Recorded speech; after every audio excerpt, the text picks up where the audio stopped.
আসসালামু আলাইকুম ওয়া রাহমাতুল্লাহি ওয়া বারাকাতুহু। আলহামদুলিল্লাহ ওয়াসসালাতু ওয়াসসালামু আলা রাসূলিল্লাহ ওয়া আলা আলিহি ওয়া আসহাবিহি আজমাইন ওয়া মান ওয়ালা আম্মা বা'দ। আউযু বিল্লাহি মিনাশ শাইতানির রাজিম। ওমা আরসালনাকা ইল্লা রাহমাতাল লিল আলামিন। সম্মানিত দিনী ভাই এবং বোনেরা, আজকে আকিদা বা ঈমানের ২৩তম পর্বে। এই পর্বে আমি আলোচনা করব মুহাম্মদ সাল্লাল্লাহু আলাইহি সাল্লাম, তেনাকে প্রেরণ করা হয়েছে সমগ্র মানবজাতির জন্য। তিনি শুধু আরব জাতির জন্য প্রেরিত হননি, এবং তিনি মানবজাতির জন্য রাহমাত হিসেবে প্রেরণ করা হয়েছিল তাকে। এবং তিনি ছিলেন উম্মি, নিরক্ষর। এবং মুহাম্মদ সাল্লাল্লাহু আলাইহি ওয়াসাল্লাম তিনি রহমত হিসেবে প্রেরণ করা হয়েছিলেন, এবং তার উপর এই যে কোরআন নাজিল করা হয়েছিল। তো ইনশাআল্লাহ আলোচনা স্টার্ট করছি। আল্লাহ সুবহানাহু ওয়া তাআলা প্রথম যে আয়াত দলিলটি দেবো সেটি হচ্ছে, আল্লাহ সুবহানাহু ওয়া তাআলা বলছেন 34 নম্বর সূরা সাবা আয়াত নম্বর 28। আল্লাহ সুবহানাহু ওয়া তাআলা ওখানে বলছেন, ওমা আরসালনাকা ইল্লা কাফাতাল লিন্নাস বাশীরাও ওয়া নাযীরা ওয়ালাকিন্না আকসারান নাসি লা ইয়ালামুন। নিশ্চয় ওমা আরসালনাকা ইল্লা কাফাতাল লিন্নাস, নিশ্চয় আমি তোমাকে প্রেরণ করেছি কাফাতাল লিন্নাস, সমগ্র মানব জাতির জন্য, সুসংবাদদাতা, বাশীরা ওয়া নাযীরা, সুসংবাদদাতা এবং সতর্ককারী রূপে। ওয়ালাকিন্না আকসারান নাসি লা ইয়ালামুন, কিন্তু অধিকাংশ মানুষ জানে না। তো নবী সাল্লাল্লাহু আলাইহি সাল্লামকে প্রেরণ করা হয়েছে সমগ্র মানব জাতির জন্য। আরেকটি দলিল 7 নম্বর সূরা আরাফ আয়াত নম্বর 158। আল্লাহ সুবহানাহু ওয়া তাআলা সেখানে বলেছেন, কুল ইয়া আইয়ুহান নাস, নবী সাল্লাল্লাহু আলাইহি ওয়াসাল্লাম তুমি বলো, আপনি বলুন, কুল ইয়া আইয়ুহান নাস ইন্নী রাসূলুল্লাহি ইলাইকুম জামিআ, নিশ্চয় আমি তোমাদের আল্লাহর পক্ষ থেকে তোমাদের প্রতি সমগ্র মানব জাতির জন্য। ইন্নী রাসূলুল্লাহি, নিশ্চয় আমি আল্লাহর রাসূল, ইলাইকুম জামিআ, তোমাদের উপর, সকল তোমাদের উপর, জামিআ সমগ্র মানব জাতি, সমস্ত মানুষ। তো আল্লাযী লাহু মুলকুস সামাওয়াতি ওয়াল আরদ, আল্লাহ সুবহানাহু ওয়া তাআলা যিনি লাহু মুলকুস সামাওয়াতি ওয়াল আরদ, আসমান সমূহ জমিনের মালিকানাধীন আল্লাহ সুবহানাহু ওয়া তাআলা রয়েছে। লা ইলাহা ইল্লা হুয়া ইউহয়ি ওয়া ইউমীতু, আল্লাহ সুবহানাহু ওয়া তাআলা ছাড়া কোনো সত্য ইলাহ নেই, তিনি জীবন দান করেন, মৃত্যু দেন। লা ইলাহা ইল্লাল্লাহর ব্যাখ্যা পূর্বে আলোচনা হয়েছে, দেখে নেবেন ইনশাআল্লাহ, খুব গুরুত্বপূর্ণ। তো আল্লাহ সুবহানাহু ওয়া তাআলা ইউহয়ি ওয়া ইউমীতু, জীবন এবং মৃত্যু দেন আল্লাহ সুবহানাহু ওয়া তাআলা। ক্লিয়ার বিষয়টি কোরআন থেকে।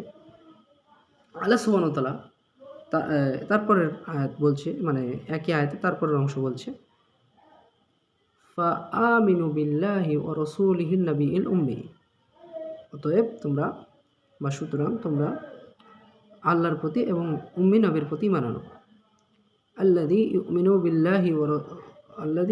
বিল্লাহি ওয়া কালিমাতিহি, যে ব্যক্তি আল্লাহ এবং তার কালিমা বিশ্বাস করে, ওয়াত্তাবাউহু, এবং তার অনুসরণ করে, লাআল্লাকুম তাহতাদুন, আশা করা যায় বা হয়তো তোমরা লাআল্লাকুম তাহতাদুন, হিদায়াত প্রাপ্ত হবে। তো যারা এটা করবে, আল্লাহ সুবহানাহু ওয়া তাআলা, তাহলে এই আয়াত থেকে স্পষ্ট আর ব্যাখ্যা বিশ্লেষণের প্রয়োজন নেই। তো নবী সাল্লাল্লাহু আলাইহি ওয়াসাল্লাম সমগ্র মানব জাতির জন্য এসেছেন, নবীউল উম্মি, তিনি উম্মি নবী ছিলেন। এবং আল্লাহ সুবহানাহু ওয়া তাআলা বলছেন 25 নম্বর সূরা ফুরকান আয়াত নম্বর 1, তাবারাকা, তিনি বরকতময়, তাবারাক আল্লাযী নাজ্জালাল ফুরকানা আলা আবদিহি, যিনি তার বান্দার উপর ফুরকান নাজিল করেছে। ফুরকান মানে হচ্ছে সত্য মিথ্যার পার্থক্যকারী গ্রন্থ তথা কোরআন। কোরআনের অপর একটি নাম হচ্ছে ফুরকান, কোরআন থেকে প্রমাণিত। তো ফুরকান নামে একটি সূরা, 25 নম্বর সূরা ফুরকান, তারপরে এই 1 নম্বর আয়াতে ফুরকান শব্দটি আছে। তো এই হচ্ছে বিষয়। তারপরে আল্লাহ সুবহানাহু ওয়া তাআলা বলছেন এই আয়াতে, কি বলছেন, লিয়াকুনা লিল আলামিনা নাযীরা, কিন্তু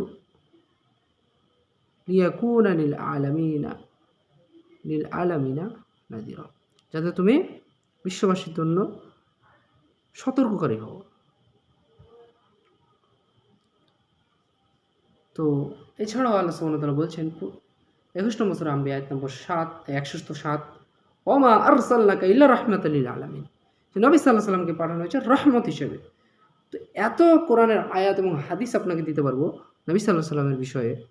তো এগুলো সংক্ষিপ্ত আলোচনা করলাম। যারা নবী সাল্লাল্লাহু আলাইহি সাল্লামকে নবী মানতে চান না, নবী সাল্লাল্লাহু আলাইহি সাল্লামের সম্মানে গুস্তাখি করেন বা বাড়াবাড়ি করেন, তাদের উদ্দেশ্যে।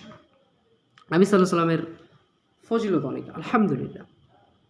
এবং নবী সাল্লাল্লাহু আলাইহি সাল্লামের উপর কোরআন নাজিল করা হয়েছিল, তার অনুসরণের কথা বলা হয়েছে। এই বিষয়গুলো আস্তে আস্তে আসবে, একটা ভিডিওতে সম্পূর্ণ শেষ করা সম্ভব নয়। যারা আহলে কোরআন আছে, আহলে কোরআন তো বললে ভুল হবে, হাদিস অস্বীকার করে, তাদেরকেও ইনশাআল্লাহ তাদের যেই অসারতা সেগুলো আমরা আলোচনা করবো ইনশাআল্লাহ। তাদের যেই উল্টোপাল্টা বুঝ কোরআন এবং হাদিস, যা নিজের মতো বুঝছে, তাদেরকে খণ্ডন করার চেষ্টা করবো ইনশাআল্লাহ। আস্তে আস্তে অনেক ভিডিও পাবেন এবং খণ্ডন করবো দলিল ভিত্তিক, প্রমাণ ভিত্তিক, গালিগালাজ দিয়ে নয়, ইলম দিয়ে, জ্ঞান দিয়ে, কোরআন এবং সুন্নাহর জ্ঞান দিয়ে, সালফে সালেহিনের বুঝ দিয়ে, নিজের মতো বুঝ দিয়ে নয়। তো এই ছিল আমার আজকের আলোচনা। এই আলোচনা আপনার আমার জন্য দোয়া করবেন। আসসালামু আলাইকুম ওয়া রাহমাতুল্লাহি ওয়া বারাকাতুহু।